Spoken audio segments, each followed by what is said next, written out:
Hello students, welcome to my YouTube channel UV learn. मैं हूं संदीप वर्मा और आज हम क्लास 8 साइंस का चैप्टर नंबर 6 है कंबशन एंड फ्लेम।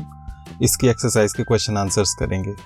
लेकिन क्वेश्चन आंसर स्टार्ट करने से पहले जल्दी से आप मेरे चैनल को सब्सक्राइब ज़रूर कर लें, साथ में बेल आइकन ज़रूर प्रेस करें ताकि नेक्स्ट वीडियो जब भी मैं आपके लिए डालूँ तो उसकी नोटिफिकेशन आपको मिल जाए। तो चलिए शुरू करते हैं क्वेश्चन आंसर्स।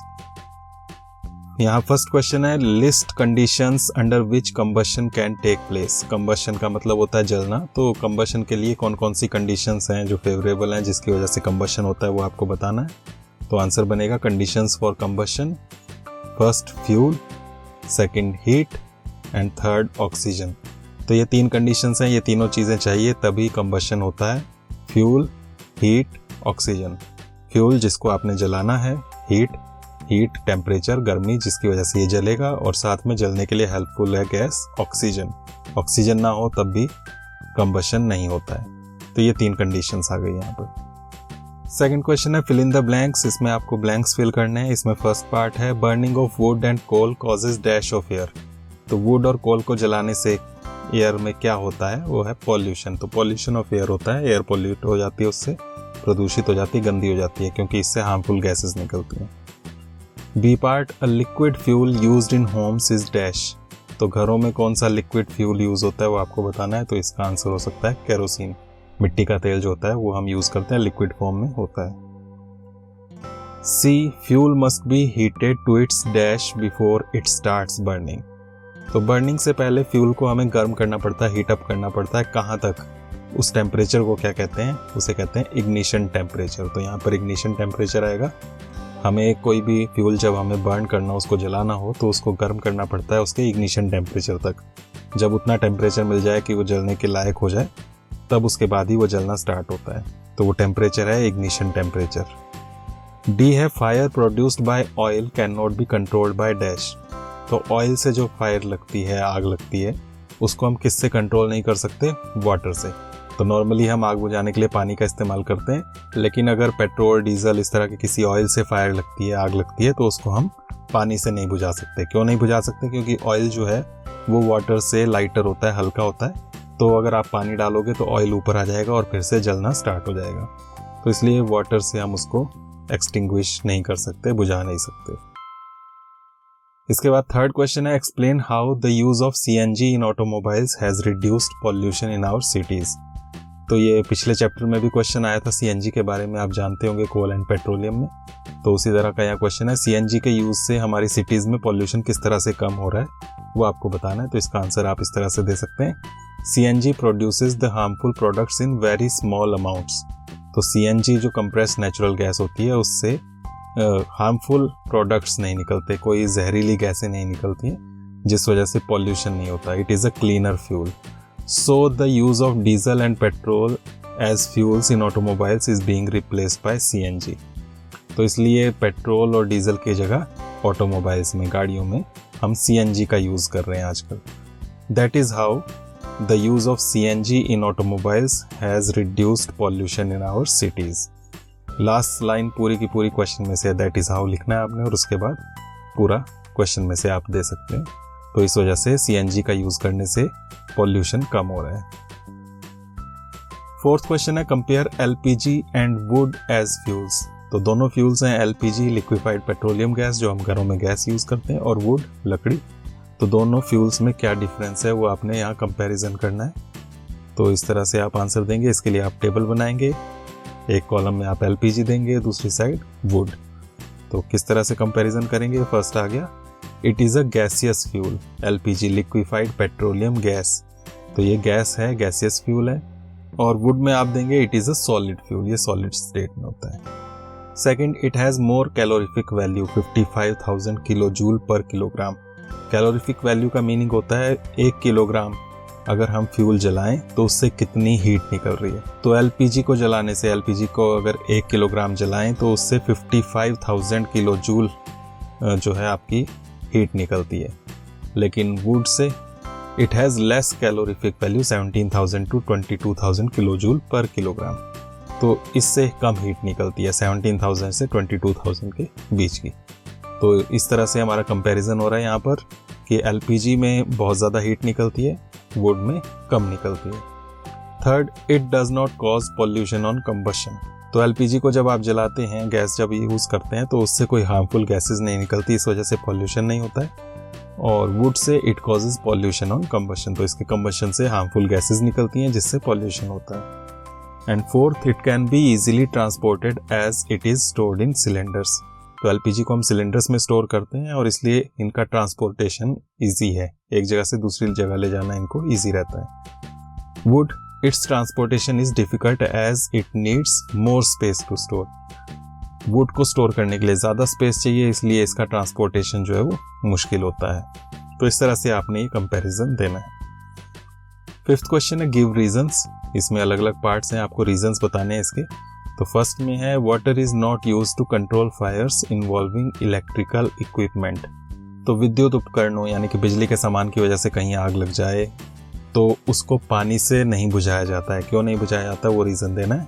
आंसर इस तरह से बनेगा, water is not use to control fires involving electrical equipment. ये पूरा का पूरा ऊपर ही जो क्वेश्चन है उसी में से स्टेटमेंट। उसके बाद आपने आंसर देना because it may conduct electricity and harm those trying to control the fire.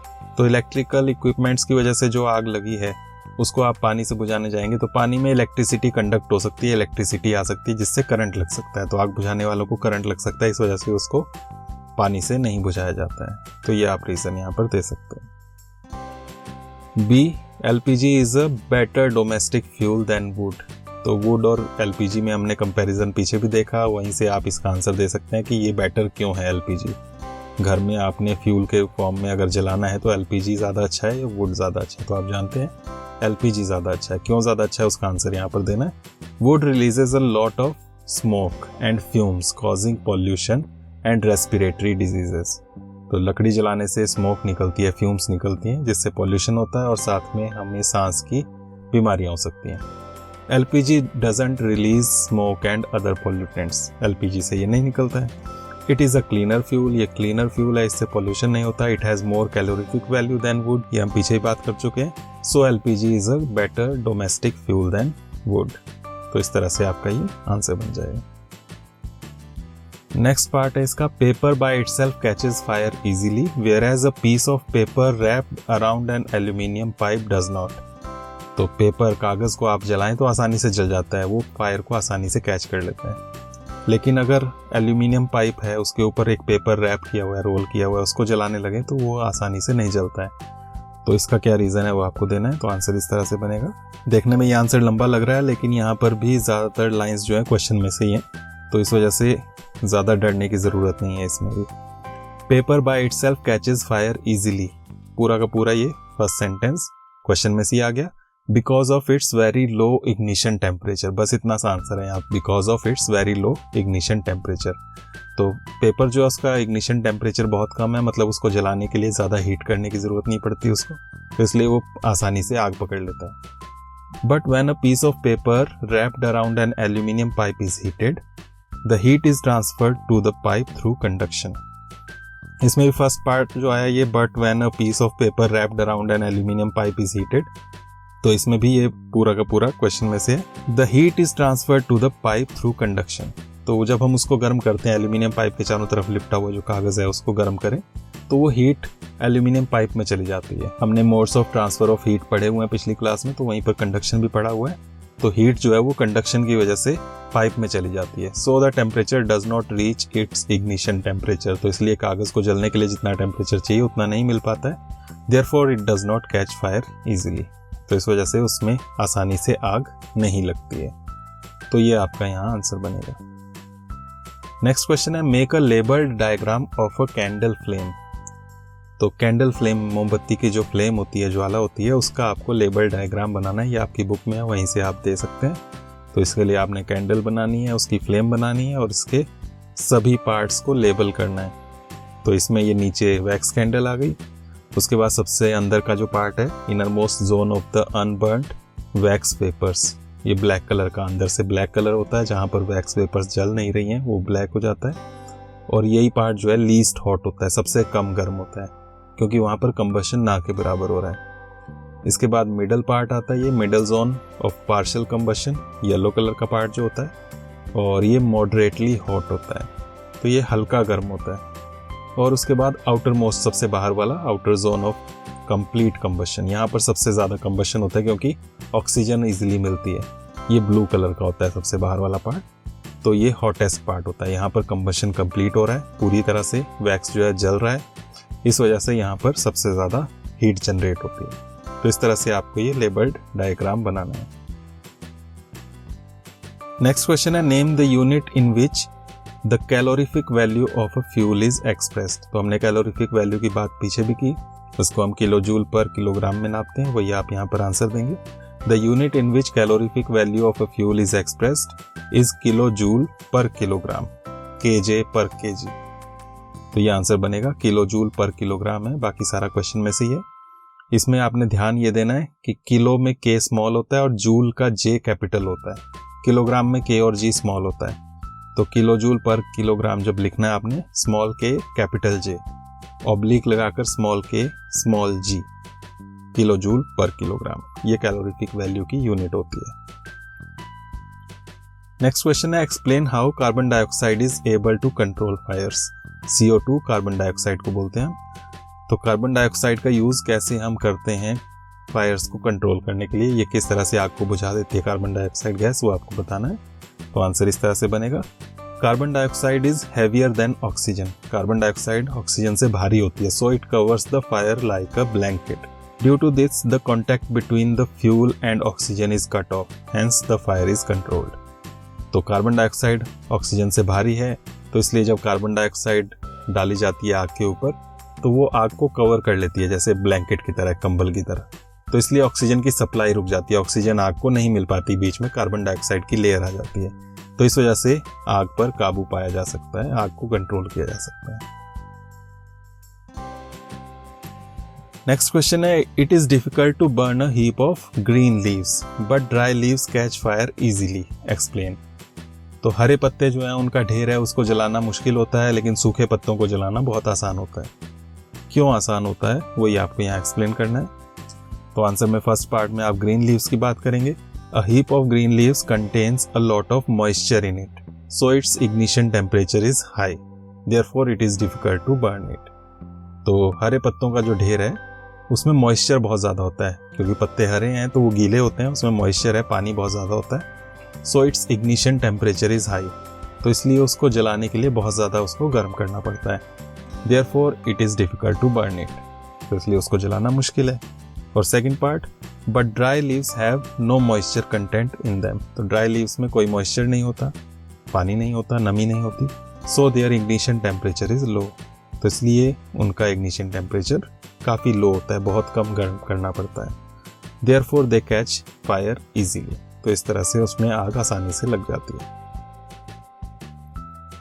Next question है which zone of a flame does a goldsmith use for melting gold and silver and why.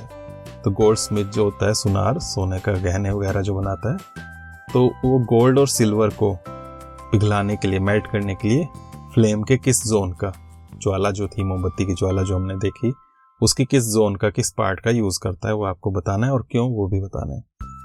तो answer इस तरह से बनेगा, Goldsmith uses the outer most zone of the flame for melting gold and silver because it is the hottest zone of the flame, complete combustion. तो Goldsmith outer most zone का use करता है, सबसे बाहर वाली। क्यों? क्योंकि वो सबसे हॉटेस्ट होती है, सबसे गर्म होती है वो जोन। क्यों गर्म होती है वो ब्रैकेट में आप दे सकते हैं, कंप्लीट कंबशन। पूरा सेंटेंस लिखने की जरूरत नहीं, इससे आपका आंसर भी शॉर्ट रहेगा। तो वहाँ कंप्लीट कंबशन हो रहा है, इसलिए हॉटेस्ट जोन है, वो हॉटेस्ट जोन है, तो इसलिए आसानी से गोल्ड और सिल्वर को मेल्ट किया जा सकता है। नेक्स्ट क्वेश्चन है in an experiment 4.5 kilogram of a fuel was completely burned, the heat produced was measured to be 1,80,000 kilo joule, calculate the calorific value of the fuel. तो fuel को जलाया गया एक एक्सपेरिमेंट में, कितना फ्यूल जलाया है? 4.5 किलोग्राम, 4.5 किलोग्राम, और उससे जो हीट प्रोड्यूस हुई वो है 1,80,000 किलो जूल। तो कैलोरीफिक वैल्यू कितनी होगी उस फ्यूल की, वो आपको बताना है। तो आंसर में आप कैलोरीफिक वैल्यू देंगे इज इक्वल टू कितनी, तो उसके लिए हम जानते हैं किलो जूल पर किलोग्राम बनता है, यानी कि ऊपर किलो जूल और नीचे किलोग्राम आपको लिखना होता है, इनको डिवाइड करना होता है। तो 1,80,000 किलो जूल अपॉन 4.5 किलोग्राम, तो यूनिट याद रखनी है किलो जूल पर किलोग्राम, उसी से आपको याद हो जाएगा किलो जूल ऊपर और किलोग्राम नीचे। अब इसको आपको डिवाइड करना है। डिवाइड करने के लिए आप जानते हैं नीचे डेसिमल आ रहा है, इसको आप कैंसिल कर सकते हैं और कैंसिल करने से ऊपर न्यूमरेटर में एक 0 बढ़ जाएगा। उसके बाद आपको 45 से इसको कैंसिल करना है या डिवाइड करके आप देख सकते हैं। 45 का डबल होता है 90 और 90 का डबल होता है 180, तो 45 4 जा 180 हो जाएगा। 45 से जब इसको काटेंगे तो 45 4 जा 180 और उसके आगे 180 के आगे यहाँ पर 4 टाइम्स 0 है, वो आ जाएगी। तो आपका आंसर बन गया 40,000 किलो जूल पर किलोग्राम। तो इस तरह से आपकी कैलोरीफिक वैल्यू आ जाएगी। इसके बाद नेक्स्ट क्वेश्चन है, can the process of rusting be called combustion, discuss. तो रस्टिंग जो होती है, लोहे में जंग लगना, उसे भी हम कंबशन कह सकते हैं क्या? इसको आपको डिस्कस करना है। तो आप यहाँ पर सोचेंगे ये क्या कंपैरिजन हुआ यहाँ पर, रस्टिंग लोहे में जंग लगना और जलाना किस तरह से सेम हो सकते हैं, पर थोड़े थोड़े सिमिलर भी लगते हैं। कई बुक्स में आप या नेट पर सर्च करेंगे तो आपको सिमिलर भी बताएंगे ये कि हाँ ये सेम चीज़ें हैं, लेकिन एक्चुअल में ये दोनों सेम चीज़ें नहीं हैं। तो इसलिए आंसर इस तरह से बनेगा, no, rusting is a slow process in which iron reacts with oxygen and moisture and very less heat is produced. तो रस्टिंग क्या है? जंग लगना एक स्लो प्रोसेस है, काफ़ी धीमी गति से होता है, धीरे धीरे होता है। In which iron reacts with oxygen and moisture and very less heat is produced. तो इसमें लोहा जो है वो रिएक्ट करता है ऑक्सीजन से और मॉइस्चर से। ऑक्सीजन चाहिए, साथ में वाटर चाहिए, और हीट प्रोड्यूस होती है लेकिन बहुत कम। On the other hand, combustion is a fast process in which substance reacts with oxygen and a lot of heat is produced. तो कंबशन क्या चीज़ है? कंबशन एक फास्ट प्रोसेस है, काफ़ी तेज़ होता है, और साथ में जो भी सब्सटेंस, जो भी मटेरियल आपने जलाया है वो रिएक्ट करता है ऑक्सीजन के साथ। रस्टिंग में क्या बताया हमने कि ऑक्सीजन और मॉइस्चर दोनों के साथ रिएक्ट करता है, यहाँ सिर्फ ऑक्सीजन की ज़रूरत है। And a lot of heat is produced, और बहुत ज़्यादा हीट जनरेट होती है। तो इस तरह से दोनों काफ़ी डिफरेंट हैं, लेकिन कई बुक्स में ये सेम भी बताएंगे आपको। तो यस लिखा होगा यहाँ पर कि सेम प्रोसेस है। क्यों सेम बताएंगे आपको वहाँ पर ये? क्योंकि दोनों ऑक्सीजन के साथ रिएक्ट कर रहे हैं, साथ में दोनों में हीट प्रोड्यूस हो रही है। लेकिन ये ध्यान देना है कि ये स्लो प्रोसेस है रस्टिंग, और कंबशन फास्ट प्रोसेस है।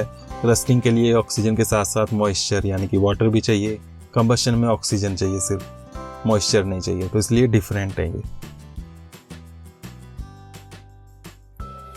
इसके बाद लास्ट क्वेश्चन है, Abida and Ramesh were doing an experiment in which water was to be heated in a beaker. Abida kept the beaker near the wick in the yellow part of the candle flame. Ramesh kept the beaker in the outermost part of the flame. Whose water will get heated in a shorter time? तो आबिदा और रमेश हैं, ये दोनों experiment कर रहे हैं। इन्होंने पानी लिया हुआ है बीकर में। अब आबिदा क्या कर रही है, जो कैंडल फ्लेम है, मोमबत्ती की ज्वाला, उसके बिल्कुल ज्वाला की जो बत्ती है, अंदर वाला जो पार्ट है, येलो पार्ट, वहाँ पर उसके नज़दीक रखा है उसने बीकर, और वो पानी को गर्म कर रही है। रमेश ने क्या किया है, उसको बीकर को बिल्कुल बाहर वाले पार्ट पर, आउटर मोस्ट पार्ट जो है फ्लेम का, उसके पास रखा हुआ है। तो किसका पानी जल्दी गर्म होगा वो आपको बताना है। तो आंसर इस तरह से बनेगा, we know that the outermost part of the flame is the hottest zone, complete combustion. ये हम पहले भी जान चुके हैं, पहले भी लिखा हुआ है। वी नो दैट, हम जानते हैं कि द आउटर मोस्ट पार्ट, सबसे बाहर वाला पार्ट जो होता है फ्लेम का, वो हॉटेस्ट होता है, सबसे गर्म होता है। क्यों? ब्रैकेट में हम देंगे complete combustion. Therefore Ramesh's water will get heated in a shorter time. इसलिए रमेश का पानी जल्दी गर्म होगा, कम टाइम में गर्म होगा, क्योंकि उसने सबसे बाहर वाले पार्ट में रखा हुआ है, वो सबसे गर्म होता है। सबसे गर्म है तो जल्दी गर्म होगा उसका पानी।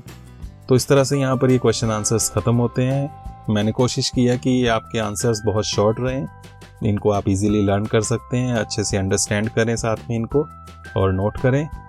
आज के लिए इतना ही, थैंक यू। नेक्स्ट वीडियो में हम नेक्स्ट चैप्टर करेंगे। तब तक आप मेरे इस चैनल को ज़रूर सब्सक्राइब करें, साथ में वीडियो अच्छी लगी हो तो इसे लाइक करें, शेयर करें, और साथ में कमेंट करके ज़रूर बताएं कि आपको ये वीडियो कैसी लगी। नेक्स्ट वीडियो में मिलते हैं, थैंक यू।